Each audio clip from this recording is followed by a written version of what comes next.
Hello learners, स्वागत है आप सबका इन्फोब्राइट इंस्टीट्यूट के ई लर्निंग वीडियोस में। So today we are going to practise some questions which will helps you to getting the good marks in SSC exam. So video के आखिर तक बने रहिए because our goal is to always keep you updated.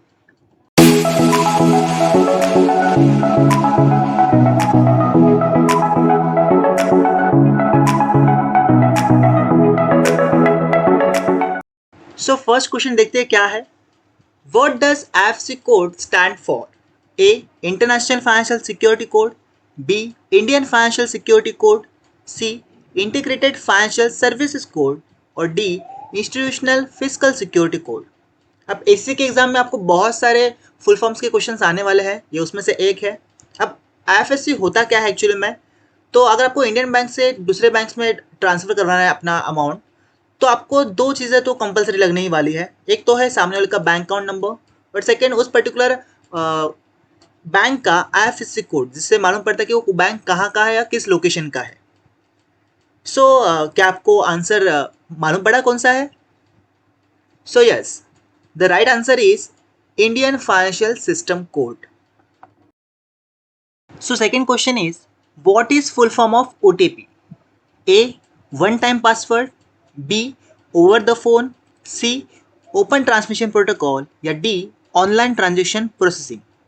सो ये भी SSC में पूछने वाला बहुत ज़्यादा रिपीटेड क्वेश्चन में से एक है। ओटीपी क्या होता है एक्चुअली में, कि वो आपके फ़ोन में आने वाला एक one time use security code की तरह होता है, जो कि आपको या तो लॉगिन करने के लिए या तो फिर ट्रांजेक्शन अमाउंट यहाँ से वहाँ ट्रांसफ़र करने के लिए हेल्पफुल होता है। सो गिवन ऑप्शन में से A is a right answer. Why? Because जैसे मैंने आपको बोला कि ओटीपी जो है वो सिंगल टाइम यूज होता है, so one time password is a right answer. Third question is UPI pin which will required for making all transactions. Option A 6 digit, option B 4 digits, option C both 6 and 4 digits, option D none of these options. So UPI transaction के अंदर हमें कितने digit का code लगता है जिससे हम लोग ट्रांजेक्शन्स वगैरह ठीक से कर पाए। तो नॉर्मली यूपीआई अगर हम लोग को ट्रांजेक्शन करना है, यूपीआई से अगर हम लोग को ट्रांजेक्शन करना है, तो हम लोग को या तो 4 डिजिट या तो 6 डिजिट का कोड हम लोग यूज़ कर सकते हैं जिससे हम लोग ट्रांजेक्शन कर पाए, जिसको हम पर्सनल कोड भी बोलते हैं, जो हम लोग अपने फ़ोन से डालते हैं। So can you get the answer? So yes, C is right answer.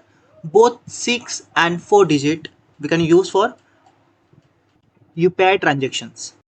So fourth question पे आते हैं, which of the following ICT initiatives by MHRD deals with e governance for institution universities? Option A Vidwan, option B Samarth, option C Swayam, या option D IRINS। तो question में पूछा गया है कि ई गवर्नेंस को बढ़ाने के लिए किसको इनिशिएटिव दिया गया है। जो आपका HMRD है, मतलब ministry of human resource development द्वारा किसको वो इनिशिएटिव दिया गया है एक्चुअली में। राइट आंसर जानने के लिए सबसे पहले ऑप्शंस को एक बार ध्यान से देख लेते हैं। पहला ऑप्शन है विद्वान। विद्वान जो है एक database and expert research maintenance का एक एजेंसी है जो कि इन्फ्लिप नेट से चलाया जाता है। सो इसका डेटाबेस का ई गवर्नेंस से ज़्यादा कुछ लेना देना नहीं है जो हमारे क्वेश्चन में पूछा गया है। सेकेंड जो है स्वयं, स्वयं के बारे में शायद से आपको पता रहेगा, is a online platform for the online courses. तो इसका भी कुछ रिलेशन नहीं है अपने ई गवर्नेंस प्लेटफॉर्म्स वगैरह से या इंस्टीट्यूट्स वगैरह से। उसके बाद में आता है IRINS, is a Indian research information network system. So is a research information management system actually में। सो इसका ई गवर्नेंस से भी कुछ लेना देना नहीं है। सो ऑप्शन एक ही बचा। So right answer is Samarth. So what is the Samarth? The Samarth is an initiative by the Ministry of Human Research Development in India focused on the e-governance in institution and universities. Basically ये जो है MHRD जो है उन्होंने बनाया हुआ एक समर्थ नाम का एक ई गवर्नेंस इंस्टीट्यूट है, जिसके द्वारा मेनली उनका फोकस जो होता है वो होता है secure and scalable platform for the academics and administrative process. So right answer is Samarth. So fifth question पे आते हैं, The shared information that operating system manage includes the CPU, memory, storage devices and printers. True and false का question है ये। आपके SC के exam में बहुत बार ट्रू एंड फॉल्स के क्वेश्चन पूछते हैं। सो इसका आंसर है true. Why? Because actually the OS controls and coordinate these resources to ensure the proper functionality for the application and overall system operation। जो हमारे ये जो सारे components है या फिर जो सारे resources है, CPU हो गया, RAM वगैरह हो गया, memories वगैरह हो गए, ये सबको कोऑर्डिनेट करने के लिए OS का मतलब हमारे ऑपरेटिंग सिस्टम का बहुत मेन रोल होता है। सो ऑलवेज इसका आंसर ट्रू ही रहेगा, तो true is the right answer. So question number 6 पर आते हैं। Dash the scrolling the page left और राइट। बहुत सिंपल सा क्वेश्चन है, वर्ड डॉक्यूमेंट के अंदर भी इसका क्वेश्चन मोस्टली पूछता है। So option A horizontal, option B vertical, option C diagonal और ऑप्शन डी रीसाइज। जब हम लोग पेज को स्क्रॉल करते हैं फिर किसी चीज को स्क्रॉल करते हैं लेफ्ट टू राइट, तो कौन सा स्क्रॉलिंग बार या उस टाइप के स्क्रॉलिंग को क्या बोलते हैं? सो आपको क्या आंसर गेट इट हुआ? सो is a horizontal scrolling. Because हम लोग स्क्रॉलिंग है लेफ्ट टू राइट कर रहा है, तो इसको नॉर्मल तरीके से हॉरिजॉन्टल स्क्रॉलिंग भी बोलते हैं। So right answer is A. So questions एकदम ध्यान से पढ़ना है, जिससे आपको आंसर्स क्वेश्चंस में ही नॉर्मली हम लोग को मालूम पड़ जाता है। आप बस क्वेश्चन को ध्यान से पढ़ो और उसका रिलेवेंट आंसर क्या हो सकता है उसका अंदाज़ा लगाओ, फिर भी आप इसी को पास कर सकते हो। बस practice is more important. Question number 7 पर आता है। The credit report statement includes information about your unpaid amounts. So is it true और फॉल्स? सो क्वेश्चन में पूछा गया है कि जो क्रेडिट रिपोर्ट स्टेटमेंट होती है वो आपके अनपेड अमाउंट के रिलेटेड होती है क्या? सो हाँ।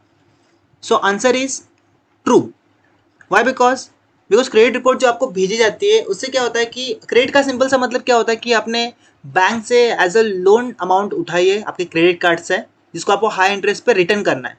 सो अगर आप क्रेडिट रिपोर्ट देखोगे तो उसके अंदर आपने अमाउंट जो पेड नहीं की होगी उसके रिलेटेड चीज़ें लिखी होती है कि आपने अमाउंट पे नहीं की, आपको कितने अमाउंट पे वगैरह करनी है। सो इस right answer is of course true. So next question is question number 8। What is the size of an IPv4 address? Option A 64 bit, option B 128 bit, option C 16 bit या option D 32 bit. So इस question में आपको पूछा है कि IPv4 address means internet protocol version 4 का size कितना होता है, एक्चुअली में कितने बिट्स का उसका साइज होता है। So right answer is 32 bit. जो हम लोग का IPv4 एड्रेस होता है उसका एक्चुअल में साइज होता है 32 बिट, और वही अगर हम IPv6 ले ले, इंटरनेट प्रोटोकॉल वर्जन 6, उसका साइज उससे दुगना होता है, मतलब 64 बिट्स का उसका साइज होता है। So right answer is 32 bit for the IPv4 addresses. Okay, so next question is the secret code that gives you access to some program is option A password, option B help, option C cut या option D close. So आपका जो programme वगैरह रहेगा या फिर something कुछ भी चीज़ रहेगा उसको एक्सेस करने के लिए एक सीक्रेट कोड होता है, उसको क्या बोलते हैं, ये क्वेश्चन में पूछा हुआ है। सो आपको आंसर पता चल ही गया होगा एक्चुअली में, is a very simple question. So right answer is password. ठीक है, सो कुछ भी प्रोग्राम वगैरह या फिर कुछ भी चीज़ें उनको अगर एक्सेस करना रहेगा तो एक सीक्रेट कोड जो होता है उसको हम सिंपली में बोलते हैं इज अ पासवर्ड। ठीक है, so right answer is password. So आता है हमारे नेक्स्ट क्वेश्चन के ऊपर, the question number 10। The primary function of BIOS means basic input output system is to set up the hardware and load and start on operating system. So option true and false. तो हम लोग का जो BIOS है, basic input output system, so yes उसका काम, उसका जो प्राइमरी फंक्शंस क्या है एक्चुअली में, कि जब भी हम लोग का PC ऑन होता है तो सबसे पहला BIOS कॉल होता है जो सारी चीज़ें चेक करता है। आपने देखा रहेगा जब भी PC वगैरह ऑन होता है तो PC का जो ये होता है कीबोर्ड वगैरह होता है उसकी बल्ब्स वगैरह चलते हैं, या जो हम लोग का सिस्टम वगैरह है उसकी लाइटिंग्स वगैरह ग्लो होती है, तो वो BIOS की वजह से होता है। So this statement is true. The BIOS is set up the hardware and load to start the operating system. इसका काम क्या है? हार्डवेयर वगैरह चेक करना, लोड वगैरह देखना, ऑपरेटिंग सिस्टम वगैरह को ऑन करना, ये बायस का काम है। So right answer is true. Question number 11 पर आता है, which of the following is not a feature of clipboard?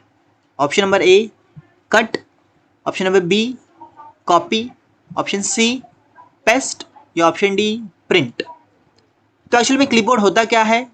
आप कोई भी चीज़ या कॉपी वगैरह करते हो तो एक जगह होती है जहाँ पे वो एक स्टोरेज की तरह होती है, जहाँ पे वो अपनी कॉपी किया हुआ या फिर कट किया हुआ जो चीज़ होती है वो एक जगह पे स्टोर होती है। उसके बाद में आप उसको जब पेस्ट करते हो तो वो स्टोरेज में से आपको वो जो डेटा है वो आपको पेस्ट एक पर्टिकुलर लोकेशन पे मिल जाता है।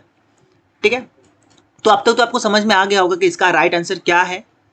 सो इसका राइट आंसर है ऑप्शन नंबर डी प्रिंट। सो इनमें से चारों में से प्रिंट ही एक ऐसा फीचर है जो कि क्लिपबोर्ड में किसी काम का नहीं है, बिकॉज क्लिपबोर्ड सिर्फ क्या करता है, उस डेटा को रखता है, जो भी आप कॉपी करते हो, जो भी आप कट करते हो उसको डेटा को अपने पास रखता है एंड देन जहाँ पे आप क्लिक करके उसको पेस्ट करना चाहो आप पेस्ट कर सकते हो। So cut copy paste is a feature of clipboard, जो कि प्रिंट नहीं है, प्रिंट उसका काम नहीं है। So right answer is print is not a feature of clipboard. Question number 12 पे आता है, which of the following key sequence use to write dollar symbol? ये बहुत बार क्वेश्चन पूछा गया है इसी के एग्जाम में। Option A alt plus 63, option B alt plus 36, sorry, option C control plus 36, option D control plus 63। So कौन सा शॉर्टकट की है जो कि हमें यूज होता है डॉलर साइन सिंबल्स को अपने यहाँ पर प्रिंट आउट करने के लिए, फिर स्क्रीन पे दिखाने के लिए? अगर मुझे डॉलर साइन चाहिए मेरे पर्टिकुलर अमाउंट के सामने या फिर किसी पर्टिकुलर डॉक्यूमेंट में, तो मैं क्या करूँ, कौन सा की प्रेस करूँ जिससे मेरे को डॉलर साइन मिल जाए? So the right answer is alt plus 36। Because alt plus 36 जब आप करोगे, ट्राई करना एक बार, जब आप करोगे तो आपको डॉलर साइन आपको स्क्रीन पर दिखेगा, डॉलर साइन आता हुआ। So right answer is B. I hope आपको अंडरस्टैंड हो रहा है कि हम क्वेश्चन के ऊपर ज़्यादा फोकस करेंगे तो हमको जल्दी से जल्दी क्वेश्चन का आंसर मिल जाएगा। Next question is 13, anti phishing software will always protect against phishing attacks, true and false? True and false का क्वेश्चन है ये। सो एंटी फिशिंग सॉफ्टवेयर जो होता है वो एक्चुअली में होता है एक ऐसा सॉफ्टवेयर जो कि फिशिंग अटैक्स को रोकता है। सो हाँ, वो anti phishing software phishing attacks को रोकता है, बट यहाँ पे वर्ड पे आप ध्यान से पढ़ोगे जरा क्वेश्चंस को, तो anti phishing software always protect लिखा हुआ है। ऑलवेज का मतलब क्या होता है, वो जो सॉफ्टवेयर जो है, एंटी फिशिंग सॉफ्टवेयर जो है, वो कभी भी 100% गारंटी नहीं देता कि हाँ मैं प्रोटेक्ट करूँगा ही। The phishing attacks can be sophisticated and constantly evolving. So ज़रूरी नहीं है कि वो फिशिंग अटैक्स जो है 100% प्रिवेंट करेगा। सो इसका राइट आंसर है फॉल्स, बिकॉज यहाँ पे ऑलवेज लिखा हुआ है और हम लोग का जो एंटी फिशिंग सॉफ्टवेयर है वो गारंटी देता नहीं कि हाँ मैं 100% रोक ही लूँगा। So right answer is false. So question number 14, background of the screen is also known as dash. Option A application, option B window, option C desktop, option D frame. So screen के background को actually में क्या बोलता है? ठीक है, so options को पहले ध्यान से देखते हैं। Application, the application nothing but the software program design for platform the specific task और फंक्शंस।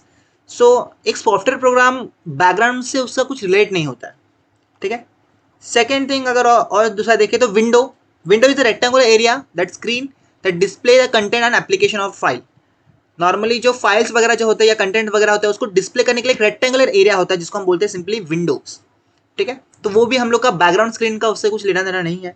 उसके बाद में फ्रेम सेम ही होता है विंडोज की तरह ही, but it can refers the border sections of the windows that's separate content and rest of the screen. एक सेपरेट बॉर्डर टाइप में होता है, उसको हम बोलते हैं फ्रेमिंग। सो आपको राइट आंसर मालूम पड़ ही गया होगा। So is the right answer is desktop. In the computing, the desktop refers the graphical user interface that display on your screen after the login your operating system. So normally इसके अंदर desktop के ऊपर बहुत सारी चीज़ें होती है, icons वगैरह, शॉर्टकट्स वगैरह जो होती है, गैजेट्स वगैरह जो होता है। सो ये सब ऑपरेटिंग सिस्टम का डिपेंडिंग होता है। तो right answer is desktop. There is a background of screen.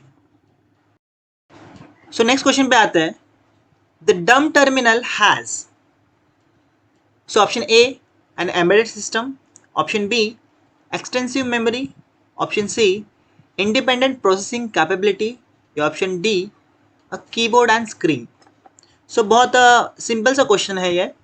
डम टर्मिनल मतलब क्या होता है, जिसके अंदर एक इनपुट डिवाइस एंड डिस्प्लेस वगैरह जो होते हैं, but is lack the independent processing capabilities. The dumb terminal is relies and mainframe or a central computing system for processing the task, and they do not have a extensive memory and embedded system actually. So इस statement से आपको इतना तो मालूम पड़ गया होगा कि उसके अंदर हम लोग को एक्सटेंसिव मेमोरी और एम्बेडेड सिस्टम का कुछ लेना देना नहीं है। So right answer is option D, keyboard and screen. जैसे कि मैंने आपको बताया कि is consist of keyboard and screen means display, input device and display, that is lack to independent processing. तो उसके अंदर इंडिपेंडेंट प्रोसेसिंग का कुछ मतलब नहीं है, बस एक डम टर्मिनल होता है। डम का मतलब आपको पता रहेगा, सिंपली उसके अंदर एक कीबोर्ड होता है, एक इनपुट डिवाइस होता है, और सिंपली उसके अंदर एक डिस्प्ले स्क्रीन होता है जो इनपुट लेगा और उससे डिस्प्ले करेगा। That's called the dumb terminal. Okay, so right answer is D. So next question पे आता है, question number 16, a protocol which used to access web page on World Wide Web is HTML, true and false. So protocols means rules and regulations, जैसे हम लोग क्या कर सकते हैं, वेब पेज को एड्रेस कर सकते हैं। तो यहाँ पे लिखा है कि अगर आपको web page, the protocols which use to access the web pages on www world wide web, so उसको HTML बोलते हैं क्या? सो नहीं, HTML is a hypertext markup language which use to create the web pages, है ना। Web pages create करने के लिए उसको हम लोग यूज़ करते हैं, स्ट्रक्चर बनाने के लिए वेब पेजेस का, उसको हम लोग यूज़ कर सकते हैं। सो इसका अगर राइट आंसर अगर आपको जाना रहेगा तो इसका राइट आंसर है HTTP is one of the most common protocol to access the web pages. So for this question answer is false, ठीक है। सो HTML यूज़ नहीं करते, HTML कोई प्रोटोकॉल नहीं है जो कि आपके वेब पेज को एक्सेस करने में मदद करता है। So the answer is false. Next question पे आता है, which is the shortcut key to save something in a Microsoft Word. अगर आपको कुछ भी सेव करना वगैरह रहेगा, कुछ भी डाटा अगर आपने बनाया है उसको अगर सेव करना रहेगा तो माइक्रोसॉफ्ट वर्ड में वो शॉर्टकट की कौन सी होगी? Option A Ctrl+S, option B Ctrl+1, option C Ctrl+Q, option D Ctrl+X। थोड़ा शॉर्टकट की के बारे में स्टडी करते हैं, ठीक है, जिससे हम लोग को मालूम पड़ेगा कि राइट आंसर क्या हो सकता है। जैसे कि Ctrl+X जो है वो हम लोग किसी भी टेक्स्ट वगैरह को अगर वर्ड के हिसाब से ले, वर्ड डॉक्यूमेंट के हिसाब से ले, तो टेक्स्ट को कट वगैरह करने के लिए, कट या पेस्ट, मतलब एक जगह से दूसरा उसका लोकेशन चेंज करना रहेगा टेक्स्ट का, तो हम लोग यूज़ करते हैं क्लिपबोर्ड के अंदर वो डेटा सेव होकर दूसरी जगह पे हम उसको पेस्ट कर सकते हैं, तो कट पेस्ट, ठीक है, उसको उठाकर दूसरी जगह पर रखना। देन आता है तुम्हारा Ctrl+1। Ctrl+1 is a shortcut key for set the line spacing. अगर आपको लाइन स्पेसिंग वगैरह लगाना है, ठीक है, सिंगल लाइन स्पेसिंग अगर आपको लगाना है, समझो आपने कोई लाइन स्पेसिंग लगाया जो कि 3.1 है, दो अलग अलग लाइन्स के बीच में, तो Ctrl+1 करोगे तो आपका लाइन स्पेसिंग सिंगल हो जाएगा, ठीक है। Ctrl+Q जो है वो फॉर्मेटिंग रिमूविंग के लिए यूज़ करता है। अगर कुछ में फॉर्मेटिंग वगैरह आपने दिया है जो कि फॉर्मेटिंग स्टाइल से अलग है, जैसे कि लाइन स्पेसिंग ही दिए, एक तरीके से समझ लो लाइन स्पेसिंग दिया है, अगर उसको मेरे को हटाना है तो सेलेक्ट कर लो पैराग्राफ को और Ctrl+Q कर दो, लाइन स्पेसिंग हट जाएगा, नॉर्मल हो जाएगा, डिफॉल्ट हो जाएगा तरीके से सिंपली। सो बचा एक Ctrl+S। So right answer is Ctrl+S। Actually में कोई भी डॉक्यूमेंट वगैरह आपको सेव करना रहेगा तो हम Ctrl+S प्रेस करते हैं, जिससे क्या होता है जो भी आपने वर्क बनाया है, जो भी आपने डॉक्यूमेंट वगैरह बनाया रहेगा वो आप सेव कर सकते हो। So right answer is Ctrl+S।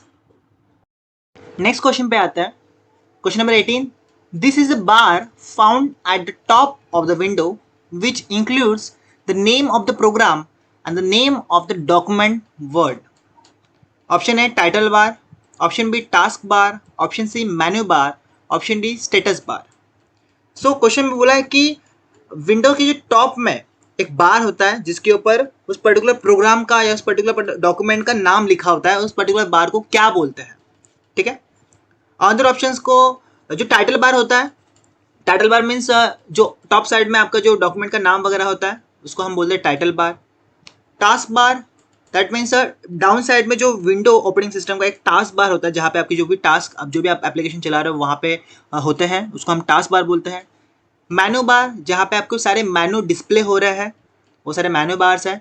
और हर डॉक्यूमेंट के डाउन साइड में एक स्टेटस बार होता है जिसके अंदर डॉक्यूमेंट के साइजिंग वगैरह के बारे में, कितने पेजेस वगैरह है उसके बारे में, है ना, स्क्रोलिंग बार्स वगैरह उसके ऊपर होते हैं, या कितने वर्ड्स वगैरह लिखे उसके बारे में इंफॉर्मेशन है, उसको हम बोलते हैं status bar. So right answer आपको मालूम पड़ गया होगा, इसे टाइटल बार, उसके नाम के हिसाब से वो राइट है, टाइटल है ना। हमको पूछा भी वही है कि उस प्रोग्राम का नाम, उस डॉक्यूमेंट का नाम किस पर्टिकुलर बार पे लिखा होता है उस विंडो के ऊपर। So is a title bar. So right answer is title bar. Next question पे आता है, when you print a message it is automatically deleted from your inbox. True and false का क्वेश्चन है ये एक्चुअली में। सो question में बोला है कि अगर आप किसी मैसेज को प्रिंट करते हो तो ये वो ऑटोमेटिकली डिलीट हो जाता है कि आपके इनबॉक्स में से। ईमेल का क्वेश्चन है एक्चुअली में ये। सो राइट आंसर इज फॉल्स। ठीक है, अगर हम कोई भी मैसेज प्रिंट वगैरह करते हैं तो इसका मतलब ये नहीं कि हम उसको डिलीट हो जाता है या फिर ऑटोमेटिकली वो डिलीट हो जाता है अपने इनबॉक्स में, ऐसा कुछ नहीं है। प्रिंट एक थिंग है जिसे हम लोग को अगर वो हार्ड कॉपी के फॉर्मेट में चाहिए रहेगा तो हम लोग हार्ड कॉपी के फॉर्मेट में ले सकते हैं। So right answer is always false. ठीक है, नेक्स्ट क्वेश्चन पे आते हैं, question number 20, which is not a edition और वर्जन ऑफ MS वर्ड। इनमें से कौन सा एडिशन या वर्जन MS वर्ड का वर्जन नहीं है। ओके, माइक्रोसॉफ्ट ऑफिस वर्ड का वर्जन नहीं है। Option number A word MS word 2003, option B MS word 2007, option C MS word 2010 या ऑप्शन डी MS वर्ड 1020। सो इसका राइट आंसर है ऑप्शन डी MS वर्ड 1020। हमारे पास MS word, Microsoft office word के versions अलग अलग है। ठीक है, सो वर्ड 2003 ये भी उसका वर्जन है, 2007 ये भी उसका वर्ड का वर्जन है, 2010 वो भी वर्जन है। लेटेस्ट अभी हम लोग यहाँ पे आ रहा है 2022 भी है, 2024 भी है। ठीक है, वर्जन्स डिपेंड करता है। ठीक है, फीचर्स उसके अंदर थोड़े थोड़े अलग होता है, but MS word 1020 is a wrong. ठीक है, so is not edition of और version of MS word. So right answer is option D. Next question पे आता है, question number 21, in most word processing program what should you select in word to add a table to the document। so अगर आपको आपके word document में table add करना है, ठीक है, टेबल डेटा, ठीक है, ऐड करना रहेगा तो आप कहाँ जाएंगे, क्या उसके लिए प्रोसेस है। So option A file then print, option B insert then table, option C layout then table या option D data then table. So इसका राइट आंसर है ऑप्शन बी। राइट आंसर इसलिए है क्योंकि अगर मेरे को कुछ भी एलिमेंट, कुछ भी चीज़ें अगर मेरे वर्ड डॉक्यूमेंट में ऐड करनी है, इंसर्ट करनी है, तो मुझे इंसर्ट टैब में जाना पड़ेगा। इंसर्ट टैब में जाके वहाँ पे एक ऑप्शन है इंसर्ट टेबल, वहाँ से हम टेबल्स ले सकते हैं, रो कॉलम खुद से भी ले सकते हैं, फिर सेलेक्ट कर सकते हैं कितना हमको रोज एंड कॉलम चाहिए, एंड देन हम लोग टेबल इंसर्ट कर सकते हैं हमारे डॉक्यूमेंट में। So right answer is option B. So next question के ऊपर आता है, question number 22, what does USSD stand for. ठीक है, USSD का फुल फॉर्म हम लोग को यहाँ पे पूछा है। ऑप्शंस देखते हैं, ऑप्शन नंबर ए अनस्ट्रक्चर्ड सफल wise date, option number B unstructured supply supplementary service data, option C unstructured supplement service data या option D none of this about.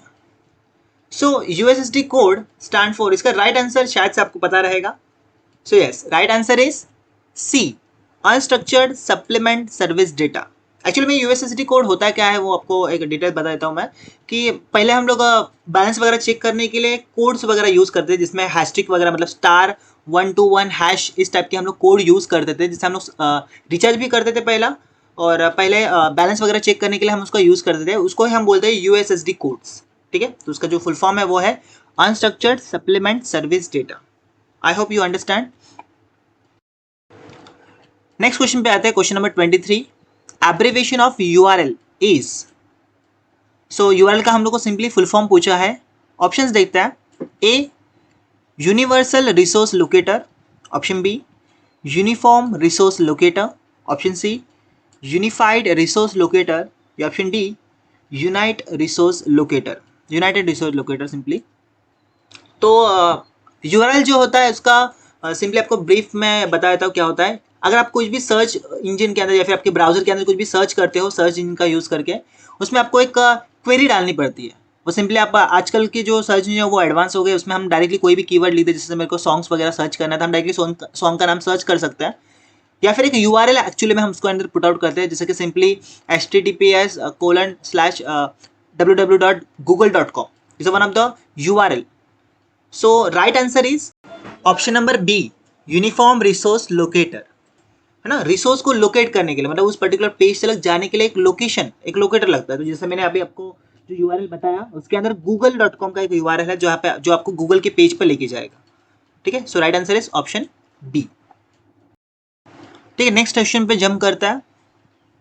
A person can make a payment that option, person कितने way से payment कर सकता है, question में simply पूछा हुआ है। ऑप्शन है using the mobile number and MMID, मतलब P2P, person to person. Option number B, using the account number and IFSC code, जैसे मैंने बताया, person to another. Option number C, using the Aadhaar number ABRS का use करके, या option D, all of this above. ठीक है, तो अगर हम मुझे एक पर्टिकुलर पर्सन को अगर पेमेंट वगैरह करना है तो उसके कितने ऑप्शंस हो सकते हैं। सो बहुत सारे ऑप्शंस हम लोग के पास है। इस पर्टिकुलर क्वेश्चन का राइट आंसर है all of this above, option D, because हम मोबाइल नंबर से भी या फिर MMID से भी पर्सन टू पर्सन हम लोग पेमेंट कर सकते हैं, या आधार नंबर भी जो हम लोग का है उसके द्वारा भी हम लोग पेमेंट कर सकते हैं, या फिर अकाउंट नंबर के द्वारा, जैसे मैंने बताया था कि IFSC कोड और अकाउंट नंबर का यूज़ करके भी आप पेमेंट कर सकते हो। तो ये तीनों भी ऑप्शंस यूज़ करके हम लोग पेमेंट कर सकते हैं। So right answer is control D. So next question is question number 25, what are the facilities offered under *99# services. जैसे मैंने बोला था आपको कि USSD कोड है, तो *99# मतलब *99# is one of the USSD code. तो क्या क्या फैसिलिटीज प्रोवाइड करता है ये कोड हमको, उसके बारे में क्वेश्चन है। So option number A, inter bank account to account fund transfer. Option number B, balance enquiry. Option C, mini statement beside the host of other services, या option number D, all of this above. So अगर हम ये particular code का use करते हैं तो हमें कौन से ऑफर्स या फिर कौन से सर्विसेज हम ले सकते हैं। सो इसका राइट आंसर है ऑप्शन नंबर डी। एक्चुअली में ये कोड का यूज़ करके हम लोग मनी ट्रांसफरिंग वगैरह करवाते हैं, मतलब मोस्टली यूज़ होता है ट्रांसफ़र या फंड ट्रांसफ़र करने के लिए या फिर पर्टिकुलर अमाउंट ट्रांसफ़र करने के लिए। तो इसमें हम लोग को ये सारे फैसिलिटीज़ प्रोवाइड होती है। बैलेंस इंक्वायरी भी हम चेक कर सकते हैं, मिनी स्टेटमेंट्स वगैरह भी हम चेक कर सकते हैं, या अकाउंट से फंड ट्रांसफर भी करवा सकते हैं इसका यूज़ करके। So yes, is all of this above. इसका right answer all of this above रहेगा, बिकॉज ये सारे फैसिलिटीज़ हम यूजिंग द *99# का यूज़ करके हम लोग कर सकते हैं। सो next question is question number 26, abbreviation of UPI is, यहाँ पे फुल फॉर्म पूछा है UPI का। ठीक है, मोस्टली जो हम लोग का ई गवर्नेंस वगैरह का जो क्वेश्चन है वो इसके अंदर बहुत ज़्यादा पूछते हैं, आप उसके ऊपर ज़्यादा फोकस कर सकते हो। सो ऑप्शंस देखते हैं। Option number A, unique payment interface. Option B, unified payment interface. Option C, union pay interface. Option D, unified pay interface. So any guesses? The right answer is okay, so right answer is unified payment interface. So unified payment interface option B is the right answer, because the हम लोग का जो unified payment interface है is a real time payment system developed by the National Payment Corporation of India that used to fund transfer between the bank account to other bank account, या फिर phone platform से एक particular phone platform का एक application की तरह ले लो, एक इंटरफेस की तरह ले लो, जो कि बना है NPCI ने फॉर द फंड ट्रांसफरिंग। तो UPI का full form is a unified payment interface, is interface for paymenting, है ना। सो ऑप्शन नंबर जो हम लोग का बी है is the right answer. So next question is question number 27, which of the following is not true about the national electronic fund transfer NEFT system. So इनमें से कौन सा जो स्टेटमेंट है वो ट्रू नहीं है NEFT के लिए, वो हमें ढूंढना है। Option number A, there is no limit on transaction through the NEFT. Option B, NEFT operates in early batches. Option C, NEFT is a payment system which facilitate one-to-one fund transfer. Option D, only bank branches which are NEFT embedded can be part of the NEFT fund transfer network. So इसमें से कौन सा statement wrong है ये हमें ढूंढना है, ठीक है. So the right answer is option A, there is no limit on transaction through the NEFT. Actually ये रॉन्ग है NEFT के रिलेटेड, बिकॉज NEFT में ट्रांजेक्शन लिमिट है एक्चुअली में, ठीक है. अब बाकी सारे राइट क्यों है उसके बारे में जानते हैं. The NEFT is a half hourly batches through the whole day. जो हम लोग का सेकंड ऑप्शन है कि वो बैचेस वाइज चलता है, तो हाँ वो बैचेस वाइज ही चलता है, बिकॉज NEFT को हम लोग को बैचेस वाइज ट्रांसफर करवाना पड़ता है, कि बिकॉज उसमें टाइम स्लो, NEFT का जो टाइमिंग है ये करने का, NEFT में ज़्यादा अमाउंट ऑफ ज़्यादा पेमेंट अमाउंट होती है, ज़्यादा ट्रांजेक्शन अमाउंट होती है, उसके लिए उसको बैचेस वाइज हम लोग यूज़ करते हैं. जो हम लोग का थर्ड ऑप्शन है उसके अंदर NEFT जो है, the payment system is a facilitated one to one fund transfer. तो yes is a one to one fund transfer है. अगर हम लोग को एक को भेजना है, जैसे कि हम है किसी और को भेजना रहेगा, तो ये one to one fund transfer इसको हम बोलते हैं, मतलब person to person, simply person to person हम उसको भेजते हैं.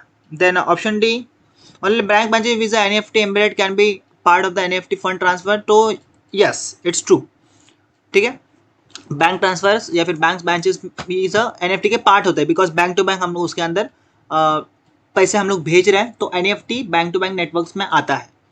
सो इन स्टेटमेंट्स में से ए ही एक स्टेटमेंट है जो कि रॉन्ग है. Is not true about the NEFT. There is no limit on transaction through the NEFT. So it's a wrong statement. The next question is question number 28. UPI is a dash payment service. UPI किस type का payment service option है हमारे लिए, ठीक है. A offline, B online, option C mobile net, या option D all of this above. So UPI payment system जो है वो एक्चुअली में ऑनलाइन बेस्ड पेमेंट सिस्टम है. So right answer is option B, ठीक है. बिकॉज हम लोग UPI जो इंटरफेस है हम लोग ऑनलाइन फंड ट्रांसफर के लिए यूज़ करते हैं, उसके लिए हम लोग कोई भी फिजिकल चीज़ें नहीं करते. ऑफलाइन बेस मतलब क्या होता है कि रिसिप्ट वगैरह यूज़ करके या फिर स्लिप वगैरह यूज़ करके पेमेंट वगैरह सर्विस करवाना, तो वो हम नहीं करते, हम ऑनलाइन बेस पे करते हैं उसको, ठीक है. डायरेक्टली यहाँ पे हम लोग उसका सामने वाले का UPI ID का यूज़ करके डायरेक्टली हमारे फ़ोन से उसके फ़ोन में या फिर हमारे बैंक से उसके बैंक में डायरेक्टली पैसे ट्रांसफ़र करवाते हैं. So right answer is option B, UPI is a online payment services. So next question पे आते हैं, क्वेश्चन नंबर 29.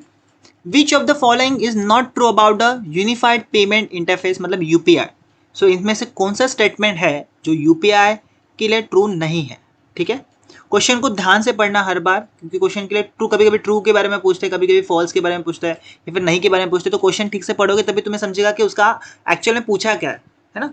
स्टूडेंट मोस्टली वही करते हैं कि क्वेश्चन पूछते हैं, जो पूछा रहता है उसको पढ़ते नहीं है ठीक से, उसकी वजह से रॉन्ग आंसर क्लिक करके आ जाता है. तो वो नहीं करना है, हमें क्वेश्चन को ध्यान से पढ़ना है, जिसके द्वारा हम लोग अच्छी तरह से उसका आंसर दे पाए.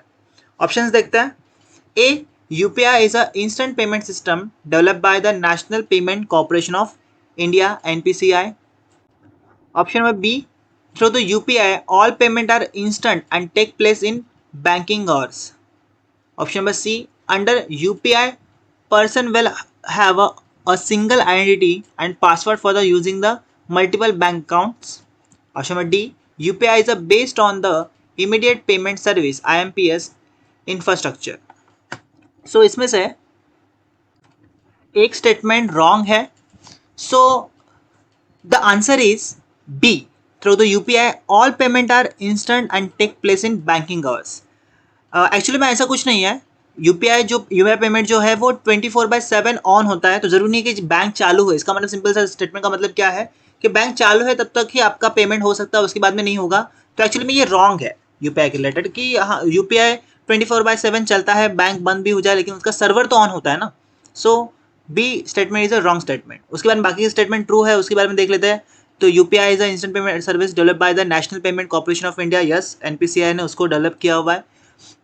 Single identity password for multiple accounts. हाँ UPI का एक ID होती है, सिंगल आइडेंटिटी एंड पासवर्ड. एक UPI ID होती है जिसको हम VPA बोलते हैं, वर्चुअल पेमेंट एड्रेस, जिसके द्वारा हम लोग UPI से पेमेंट कर सकते हैं. आपको पता रहेगा UPI एक ID होती है हम लोग के पास.